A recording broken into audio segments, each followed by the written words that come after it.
그때에 스데반의 일로 일어난 환란으로 말미암아 흩어진 자들이 베니게와 구브로와 안디옥까지 이르러 유대인에게만 말씀을 전하는데, 그 중에 구브로와 구레네 몇 사람이 안디옥에 이르러 헬라인에게도 말하여 주 예수를 전파하니, 주의 손이 그들과 함께 하심에 수많은 사람들이 믿고 주께 돌아오더라. 예루살렘 교회가 이 사람들의 소문을 듣고 바나바를 안디옥까지 보내니, 그가 이르러 하나님의 은혜를 보고 기뻐하여 모든 사람에게 굳건한 마음으로 주와 함께 머물러 있으라 권하니, 바나바는 착한 사람이요 성령과 믿음이 충만한 사람이라. 이에 큰 무리가 주께 더하여지더라. 바나바가 사울을 찾으러 다소에 가서 만남에 안디옥에 데리고 와서 둘이 교회에 1년간 모여 있어 큰 무리를 가르쳤고, 제자들이 안디옥에서 비로소 그리스도인이라 일컬음을 받게 되었더라. 아멘. 크리스찬, 어떤 사람들인가요? 만약에 여러분이 크리스찬이라는 이름 말고 다른 이름을 한번 내가 붙여보겠다, 크리스찬 이름 말고, 그러면 여러분들 어떤 이름을 만드시겠습니까? 혹시 이런 거 생각해 보신 적 있으세요? 뭐 예수님을 믿는 사람들, 예수님에게 속한 사람들, 예수님을 따르는 사람들, 뭐 이런 표현을 쓰면 틀리지 않을 것 같습니다. 그런데 개인적으로는요, 이전에 정말 예수를 신실하게 믿었던 그 옛날, 그 시대, 그 초대교회, 처음 기독교가 한국의 땅을 밟기 시작하면서 부흥의 바람이 일기 시작했을 때, 그때는 그냥 크리스찬 하면은 충분하게 다 의미 전달이 되었던 시대입니다. 그런데 안타깝게도 예수님을 믿는 사람들, 속한 사람들, 따르는 사람들, 요즘에는 되게 부족해 보여요. 맞는데 더 표현할 수 있고 더 그 앞에다가 묘사할 수 있는 뭔가가 있지 않으면 왠지 크리스찬 이름의 그 표현이 이렇게 완성되지 않은 듯한 그런 느낌을 솔직히 받습니다. 그래서 개인적으로는 크리스찬, 저는 이런 이름을 붙이고 싶어요. 예수님의 능력으로 사는 사람들. 그냥 따라다니는 사람들은 조금 약합니다. 왜냐하면 예수님 3년 공생의 미니스트리에서도 따라다니는 사람들은 많았습니다. 그런데 무리들이 많았잖아요. 제자들이 많지 않았습니다. 따라다니는 사람들 하면 조금 부족해요. 크리스찬은요, 예수님의 능력으로 사는 사람들. 물론 이 정의가 다 제가 만들어낸 정의가 다 맞습니다, 이렇게만 불려져야 됩니다라고 말씀드리는 것은 아닙니다. 그런데 이 표현이 들어가지 않으면, 능력이라는 게 들어가지 않으면, 삶에서 산다라는 예수가 되지 않으면 크리스찬이라고 말하기 어려운 시대 되었습니다. 힘든 시대 되었습니다. 아니, 그게 맞고요. 저는 목사이지만 이렇게 주기적으로 하나님이 저에게 계속 연속으로 질문을 던지실 때가 가끔 있습니다. 이런 거예요. 크리스찬은 누구냐? 크리스찬은 뭐 하는 사람이냐? 크리스찬은 왜 크리스찬이냐? 크리스찬은 어떻게 구별이 되느냐? 크리스찬은 왜 크리스찬 이름을 갖게 되느냐? 세상 사람들과, 아니 안 믿는 사람들과 크리스찬이 다른 것이 무엇이냐? 그러니까 속사포같이, 뭐 언제 하나님이 이런 질문을 저에게 주시는지 예약은 하지 않으시지만 가끔씩 그렇게 물으실 때가 있어요. 당연히 저는 답을 알지요. 모를 수가 없지요. 그런데 그렇게 속사포같이 막 질문을 던지실 때 저는 답을 아는데 답을 말을 못하겠어요. 되게 먹먹할 때가 있습니다. 속에서 막 안타까워요. 분명히 하나님이 질문하시는 답을 저는 답할 수 있습니다. 그게 사역이잖아요. 그걸 믿고 저도 사역하는 목사잖아요. 그런데 입술의 답이 아니라 이 마음의 답을 해야 되는데, 이 마음의 답을 할 때 먹먹해지고 막 아프고 시리고 그럴 때가 좀 있습니다. 크리스찬이란 이름, 오늘 말씀에 성경에서 처음 등장하는 이름이 크리스찬, 오늘 본문 말씀입니다. 사도행전 11장 이후로는 크리스찬이란 이름이 나올 수 있는데요, 그 시작은 오늘 본문 말씀이에요. 만약에 여러분들 중에서 크리스찬이란 이름을 어떻게 생겨났지? 어떻게 시작이 되었지? 하면 오늘 본문 말씀, 우리가 만나는, 우리가 배우는 이 말씀에서 시작이라고 보시면 정확합니다. 크리스찬은요, 예수님의 능력으로 사는 사람들인데요, 왠지 예수님의 능력으로 사는 사람들이 숫자적으로는 많아 보이는데, 그런데 진짜 바라보면 그렇게 많지 않은 것 같지라는 생각을 하게 될 때가 있고요. 또 더 많이 보고 싶은데 더 많이 보지 못하게 되는 그런 안타까움도 분명히 있습니다. 우리의 삶이 더 어려워지면은요, 하나님의 이 백성의 삶이, 크리스찬의 삶이, 환경이 더 어려워지면은요, 오히려 예수님을 더 피하려고 하는 경향이 아주 농후합니다. 어떻게 알 수 있는가 하면요, 저를 보면은 알아요. 뭐 멀리 갈 것도 없더라고요. 상황이 어려워지고 힘들어지고 좀 답답해지고 그러면은요, 은근히 한 걸음 한 걸음 예수의 이름 가까이 있는 내 발걸음이 조금씩 뒷걸음질 치는 그런 저를 보고 그런 믿음의 자녀들을 보게 됩니다. 분명히 기준, 원칙, 중심, 근본, 뿌리가 흔들리거나 뽑히거나 넘어지면은 안 된다라는 것을 우리는 너무나 잘 알고 있습니다. 그거는 어떤 비즈니스에서도, 어떤 공부에서도, 어떤 삶의 방향과 목적에서도 반드시 지켜야 되는 기준, 원칙, 뿌리, 근본 있거든요. 그런데 이런 기준과 원칙과 근본이 흔들릴 때가 언제인가 하면은요, 어려울 때입니다. 힘들 때예요.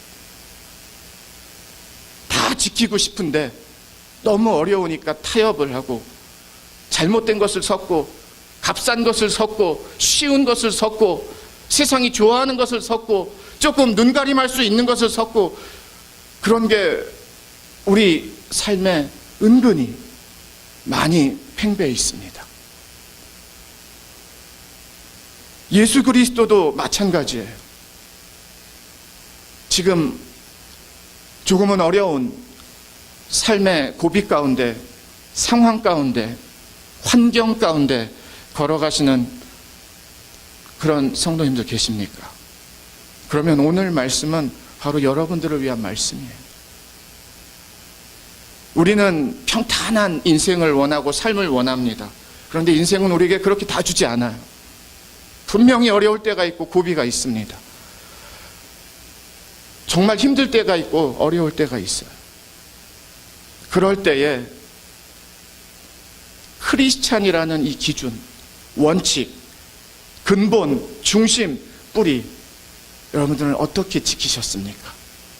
어떻게 이 예수 그리스도라는 뿌리를 포기하지 않고 사셨습니까? 아니면 살짝 모른 척 하셨습니까? 예수의 능력으로 사는 사람들, 크리스찬입니다. 오늘 본문 말씀은요, 우리에게 얼마나 프랙티컬한, 정말 삶에서 도전이 되고 도움이 되는 하나님의 말씀인지 모르겠습니다. 예루살렘 교회가 핍박에도 불구하고 엄청난 부흥을 이루어내고 있습니다. 정말 예수 그리스도의 복음 앞에 사람들이 다 넘어지는 거예요. 그래서 정말 하나님의 이 사랑의 복음의 메시지 앞에 돌아옵니다.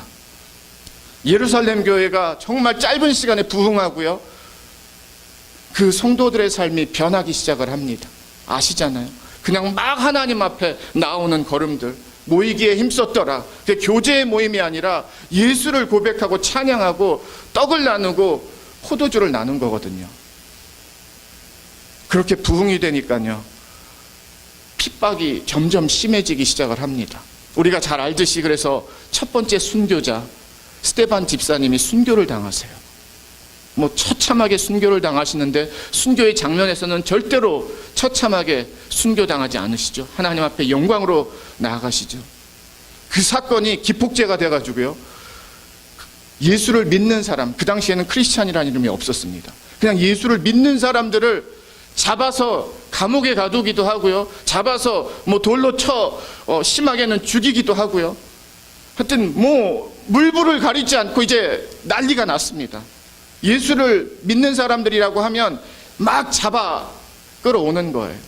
그 중에 대표적인 열성으로 그런 일을 했던 사람이 사울이라는 인물이었죠. 예수님을 만나기 전에. 순교 한 명 하니까요, 교회가 다 떠났습니다. 충분히 이해되고요, 그게 맞다라고 생각을 합니다. 살아야 되니까. 일단은 뭐 하나님이 끝까지 있어라 하면 모르지만 일단은 살아야 되잖아요. 그래서 예루살렘 교인들도요, 뿔뿔이 다 흩어졌어요. 이 순교가 엄청난 영향을 줬다라는 겁니다. 무서워가지고요. 야, 이거 큰일 났다, 이거 안 되겠구나. 그러니까 뭐 정신 차릴 그런 시간도 없이 그냥 하루아침에 짐 싸가지고 그냥 도망간 거예요. 살아야 되니까. 피신한 겁니다. 우리식으로 표현을 하면은요, 막 샌프란시스코로 가고요, 오레곤으로 가고요, 여기서 뭐 예루살렘에서 뭐 배를 타고 가야 되는 사이프러스 섬으로도 도망가고요, 또 지금의 시리아 안디옥으로도 도망가고요, 레바논, 지금의 레바논 베니게르도 도망가고요. 그러니까 뭐 조금이라도 뭐 갈만한 데 생각난 있으면은 그냥 막 도망갈 때예요. 피신할 때입니다. 그런데 오늘 13절을 보시면은요, 그때에 스데반의 일로 일어난 환란으로 말미암아 흩어진 자들이 베니게와 구브로와 안디옥까지 이르러 유대인에게만 말씀을 전하는데, 상당히 놀라운 일들이 벌어지고 있습니다. 도망을 갔는데, 피신을 갔는데, 그 피신한 그 곳에서 유대인들에게 예수 그리스도의 복음을 전한다라는 거예요. 더 놀라운 것은요, 20절인데요, 그 중에 구브로와 구레네 몇 사람이 안디옥에 이르러 헬라인에게도 말하여 주 예수를 전파하니. 지금 유대인 이 크리스찬들은요, 유대인들만 하나님의 선택받은 백성이라는 인식과 그런 믿음이 강해서 유대인 아닌 사람들에게 예수를 전하는 것을 허락하지 않았습니다. 그리고 되게 금기시했어요. 그런데 피신하고 도망간 곳에 유대인 만나면 복음을 전한대요. 예수를 전한대요. 그것도 믿음입니다. 그런데 20절에 보니까 그 중에 몇 사람이, 이 사람들은 유대인이지만 이방인들에게도 전하는 사람들이에요. 아마 정통으로 예루살렘에서 자란 사람들이 아니라 어떻게 보면 헬라어 문화권이 더 가까운 그런 사람들이었을 겁니다. 유대인이지만 이방인들에게도 예수를 전하기 시작을 하는 겁니다. 저는 20절과 이 19절을 보면서 엄청난 도전을 받습니다. 왜냐하면 우리가 힘들어지면은요, 작아집니다. 어려워지면은요, 움츠러들어요. 제가 생각했을 때에 우리 대부분은 만약에 피신을 갔어요. 그러면 새롭게 만나는 사람들과 대화하면서 하필이면 예수를 믿어서 우리가 이렇게 됐습니다. 집 떠나서 이 고생을 하네요. 괜히 예수를 믿어서 이렇게까지 됐는데요. 아, 이거 참 어떻게 이렇게 될 수가 있지요? 분명히 피신한 사람들 중에서는 이런 사람들 분명히 있었다고 저는 믿습니다. 두 부류가 있었을 거예요.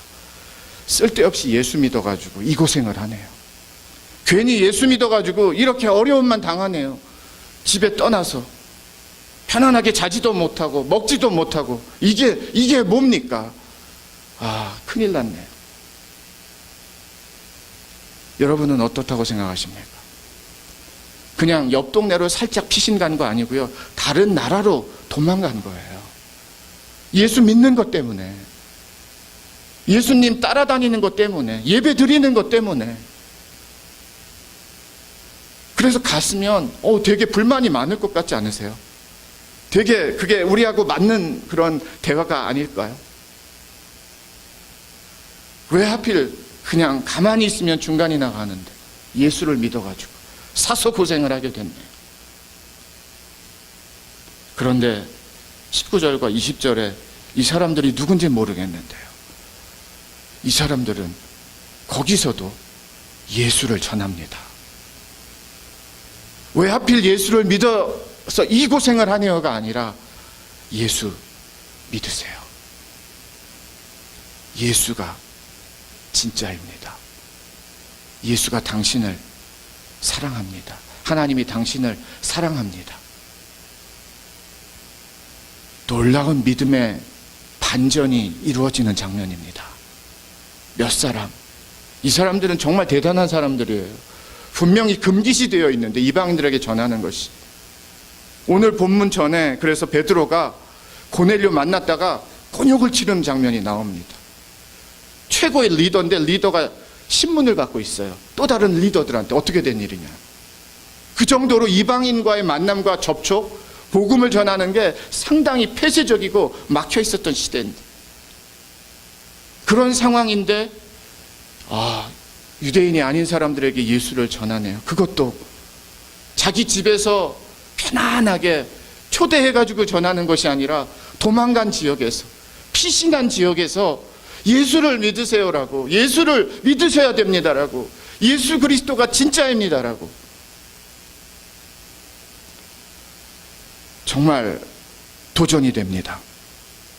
우리 힘들면 나오는 레파토리 있죠. 우리 어려우면 나오는 그런 고백들이 있죠.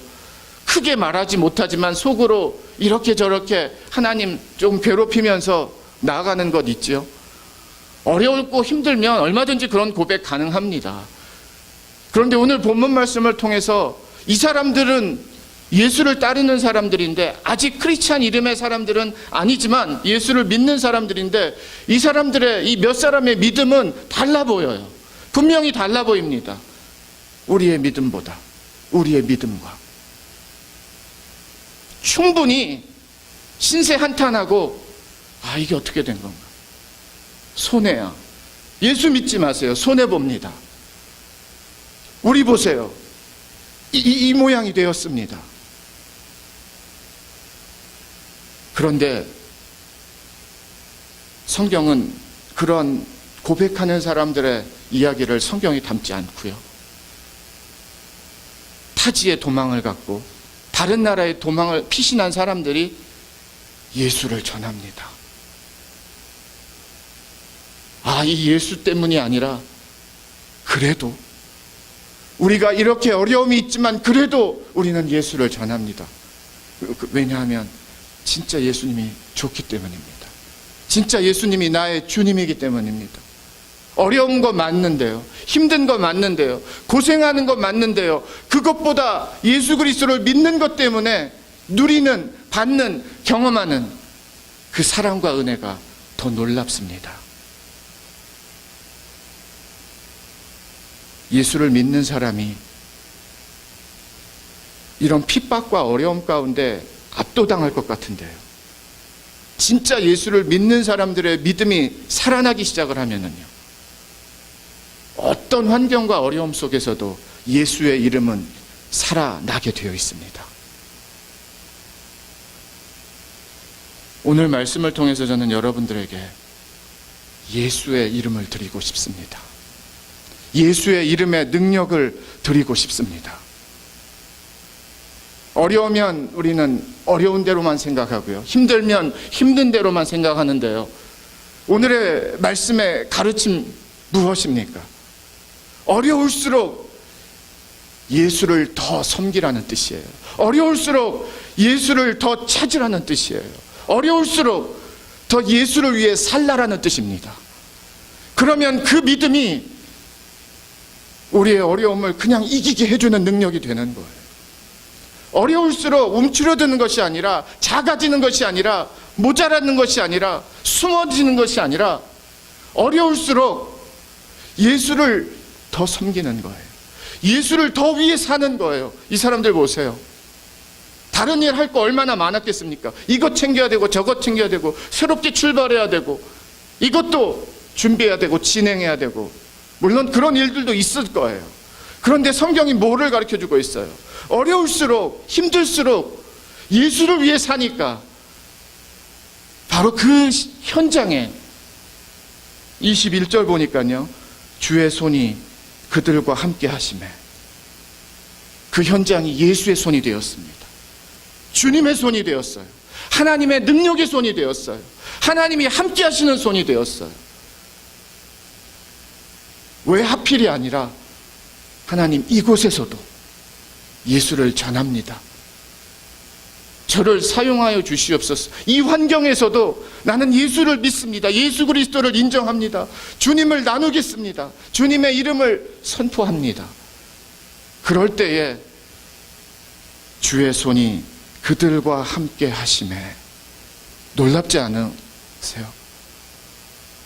이 어려운 이 환경 가운데, 지금 상황 가운데 그냥 먹고 사는 것도 어려웠을 텐데, 힘들었을 텐데 충분히 이해할 수 있어요. 그래서 서로 먹고 살아야 되니까. 그런데 몇 사람은요, 그리고 그 외에 또 다른 몇 사람들은요, 예수 그리스도를 전했단 말이에요. 어려움 중에, 힘든 중에 예수를 전하는데요, 어떻게 보면 이 사람들도 전혀 예상하지 못했던, 상상하지 못했던 역사가 일어나기 시작을 합니다. 주의 손이 그들과 함께 하심에 수많은 사람들이 믿고 주께 돌아오더라.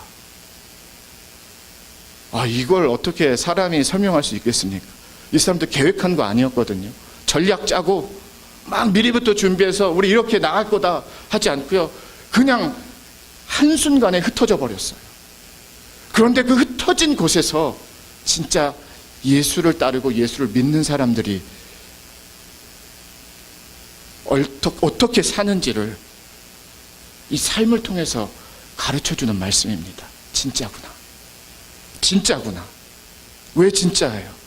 어려우면 다 떠나는데, 힘들면 다 손살이 치는데, 그런데 어려울수록, 힘들수록 예수를 선포하는 사람들, 더 예수를 섬기는 사람들, 더 예수를 위해 사는 사람들, 이 사람들의 믿음을 통하여 하나님은 놀라운 일을 하시는구나. 살아있는 역사를 이루시는구나. 바울과 실라가 선교를 하다가 빌립보 지역에서 감옥에 잡혔습니다. 옷 찢겼고요, 죽기 일보 직전까지 매를 많이 맞았어요. 그래서 그냥 쓰러져서 기절했습니다. 그리고 새벽녘에 일어났어요. 근데 놀랍게도 바울과 실라가 이런 고생을 복음 전한다라고 하는데, 예수를 위해 산다라고 하는데, 내가 믿음으로 산다라고 하는데, 하나님 사명 감당하고 있는데 이 고생을 하네 하면서 서로 막 화내고 원망하지 않았고요, 찬양하고 기도했다라고 성경이 말하고 있습니다. 그랬더니 그들의 묶여있던 체인이 풀리고 옥문이 열리고, 사실 그들을 탈출시키기 위함이 아니라 간수장의 가정 구원시키기 위해서 하나님 사용하셨어요. 충분히 이해가 되지 않습니까? 진짜 배부르게 먹기 위해서 그들이 일하다가 잘못돼가지고 감옥에 잡혔으면 충분히 이해가 돼요. 그리고 그런 이야기를 한다 그러면 가능해요. 그런데 그런 게 아니고요, 주님의 일, 복음 전하다가 모함 받아가지고요, 잘못한 것도 없는데 끌려온 거거든요. 그리고 엄청나게 매를 맞고요, 조롱 이런 거는 유도 아니고요. 그런데 그 기절한 몸이 깨어나서 얼마나 몸을 가눌 수가 있었겠습니까? 그런데 그 몸을 갖고 하나님을 찬양한다, 하나님께 기도한다,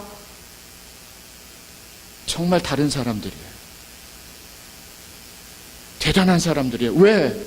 바로 그때는 기도할 타이밍이 아니잖아요. 찬양할 타이밍이 아니잖아요. 실컷 신세 한탄해야 되잖아요. 원망해야 되잖아요. 불평해야 되잖아요. 그리고 그렇게 불평을 하더라도 옆에서 누가 뭐라 할 수 없잖아요. 맞으니까요. 틀리지 않잖아요. 그런데 찬양하고 기도했더니 옥문이 열리고요, 이 체인이 풀어지기 시작을 합니다. 하나님의 손이 그들과 함께한다라는 증거가 이루어졌어요.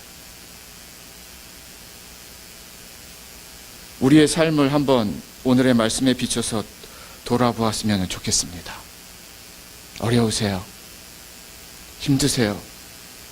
아프세요? 답답하세요? 예수를 더 섬기세요. 예수를 위해 더 사세요. 그러면 하나님의 손이, 주님의 손이 바로 그 현장에 이거 내 손이다라고, 이거 나라고, 그런 하나님을, 그런 예수님을 우리의 삶 가운데 임하시고 역사하시는 주님이 되시는 줄 믿습니다. 얼마나 부흥이 지금 이루어지고 있나 하면은요, 예루살렘에게까지 소문이 났어요. 그러니까 예루살렘 교회는 이 장자교회로서, 이 샘플이 되는 교회로서 이거 큰일 났다, 뭔가 또 엉뚱한 사건 벌어진 줄 알고 있는 거예요. 그래서 믿음이 좋은 사람 바나바를 검사관으로 조사하라고 파송을 합니다. 가서 보고해 주십시오. 어떤가. 바나바가 그 사명을 받고 이제 올라왔는데요, 22절을 보시면은요, 예루살렘 교회가 이 사람들의 소문을 듣고 바나바를 안디옥까지 보내니, 23절입니다. 그가 이르러 하나님의 은혜를 보고 기뻐하여 모든 사람에게 굳건한 마음으로 주와 함께 머물러 있으라 권하니, 다시 23절 처음 보겠습니다. 그가 이르러, 바나바의 고백입니다. 하나님의 은혜를 보고, 너무나 중요한 말씀입니다. 바나바가 이 안디옥 지역에서 하나님의 역사의 손길을 보면서, 주님이 함께 하신 손을 보면서 이방인들에게 복음을 전하는데, 이들이 예수를 믿고 한 사람이 아니라 수많은 사람들이 예수 앞으로 나오는 모습을 보면서 바나바의 고백은 딱 하나, 은혜입니다. 하나님의 은혜입니다. 은혜를 보고, 지금 이 일을 누가 하신다라는 거예요? 하나님이 하고 계시다라는 거예요. 누구를 통해서 하고 계시다라는 거예요? 예수를 더 믿고 사는 자녀들을 통해서, 어렵지만 힘들지만 더 예수를 섬기는 자녀들을 통해서, 더 예수로 살겠다라고 하는 사람들을 통해서 이 놀라운 일들이 벌어지고 있어요. 조사하러 왔다가 더 은혜를 받는 거예요. 그러니까 은혜를 본다라는 고백이 나오겠죠. 진짜인가 가짜인가 판단하러 왔다가, 그게 중요한 게 아니라 이건 하나님의 역사의 순간입니다. 하나님의 놀라운 살아계신 순간입니다. 이건 은혜가 아니면 말할 수가 없습니다. 하나님의 전적인 은혜이고 하나님의 전적인 살아계심입니다. 생각해 보세요. 다 하필이면 하고 주저앉아가지고 고개 떨구고, 우리 어떻게 살아야지 앞으로, 그렇게 맨날 모였다고 생각을 해보세요. 그 다음 하나님의 손이 함께 하시고 은혜를 보게 되는 역사는 잠기는 것입니다. 생각해 보세요. 우리가 한숨만 쉬고 큰일 났다라고만 말하고 언제 돌아가나 하고 이게 뭔가라고만 해서 머리를 맞대고 연합했다라고 하면은요, 21절, 2절, 3절의 말씀은 우리의 말씀이 될 수가 없습니다. 써질 수가 없다라는 거예요. 도전을 드립니다. 크리스찬은요, 예수의 능력으로 사는 사람들이에요. 내 힘으로 사는 사람들이 아니라 주님의 힘으로 산다라는 사람들이고요. 주님의 힘으로 사는 사람들이 어떤 삶인지가 이 세상은 더 많이 봐야 되고 느껴야 되고 알아야 되는 권리가 있다라고 생각합니다. 어려움은 어려움입니다. 쉽지 않아요. 저도 고생해봤고요. 어려움이란 의미 잘 알고 있습니다. 그런데 어려움보다 더 큰 것이 있습니다. 더 놀라운 것이 있습니다. 주님의 손이 함께하는 것이 하나님의 역사예요. 예수 그리스도의 능력입니다. 그래서 바나바가요, 더 권면을 합니다. 하나님의 역사입니다. 굳건한 마음으로 지키세요. 이건 하나님이 하시는 겁니다. 그래서 안디옥 교회가 시작이 됩니다. 진짜 교회 같지 않나요? 진짜 교회 능력을 갖고 있지 않나요? 보기에는 뭐 별로 화려해 보이거나 대단해 보이지 않는데요, 안디옥 교회는 무엇이 있어요? 예수 그리스도를 믿는 삶의 능력이 있었단 말입니다. 예루살렘 교회가 처음 선교사를 파송하지 않았고요. 그래서 안디옥 교회가 바울과 바나바를 선교사로 파송한 교회가 되는 겁니다. 그래서 우리는 크리스찬이라는 이름을 너무 가볍게, 너무 당연하게, 너무 보통으로 생각할 때가 많이 있습니다. 이 크리스찬이라는 이름이 주어지기까지는, 크리스찬 이름으로 우리가 산다라는 의미는 결코 그렇게 가볍거나 보통이거나 있어도 되고 없어도 되는 이름이 절대 아닙니다. 보세요. 죽을 것 같은데 살잖아요. 안 될 것 같은데 되잖아요. 못할 것 같은데 하잖아요. 끝인 것 같은데 출발이 있잖아요. 세상은 노를 말하지만 하나님의 예스가 이루어지고 있잖아요. 사람은 할 수 없습니다. 그런데 믿음은 할 수 있어요. 그 믿음이 바로 하나님은 여러분의 삶을 통해서 동일하게 일하기 원하시는, 그래서 우리에게 예수를 주신, 그래서 우리에게 은혜를 주시는, 그래서 우리에게 하나님의 사랑을 주시는 하나님의 뜻인 줄 믿습니다. 바나바가 예루살렘으로 가서 교회에다가 보고를 해야 되는데요, 그럴 정신이 없는 거예요. 너무 하나님의 역사가 크니까 리더가 필요한 겁니다. 그래서 지금의 터키 지역이에요. 약간 동쪽이죠. 터키 지역으로 가서 다소라는 지역에 있는 사울을 데리고 옵니다. 이때는 다 회심하고 그쪽 지역에서 하나님의 사역을 혼자 이렇게 할 때예요. 성경이 그 사역에 대해서는 뭐 구체적으로 말하진 않습니다. 사울을 알고 있었거든요.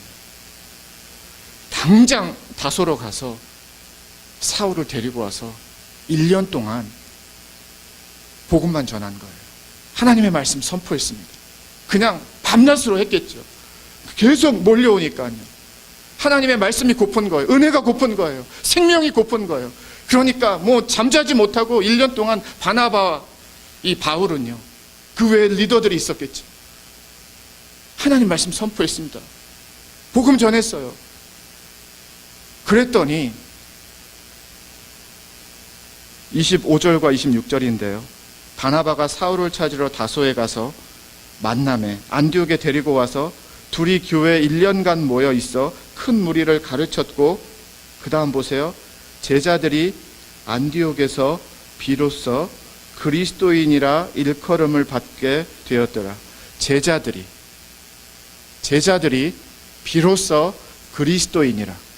어떤 학자들은 이 그리스도인이라는 이름이 명명된 게, 이 안디옥 교인들이, 안디옥에서 이 믿음의 사람들이 우리는 이제부터 크리스찬입니다, 그리스도인입니다, 우리를 그렇게 불러주세요, 그렇게 만든 이름이 아니고요.